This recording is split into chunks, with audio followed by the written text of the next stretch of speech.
আসসালামু আলাইকুম রহমতুল্লাহ। 60 জন মানুষকে ফাঁসিতে ঝুলিয়ে নিজেও থাকতে পারলো না এই দুনিয়াতে।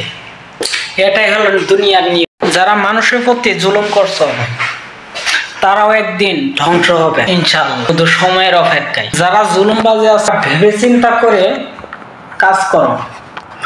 জুলুমকারী লোকের স্বয়ং আল্লাহ তাআলা বিচার করবেন, এটাই হলো বাস্তব। আজ দেখেন, আজ বেঁচে আছি, কাল নাও থাকতে পারে। তাই আমরা চিন্তা ভাবনা করে অবশ্যই বিচার করব। হয়তো আপনার আজ দিতে যাবেন, পরকালে কিন্তু আপনার ঠিকই জবাব দিতে হবে।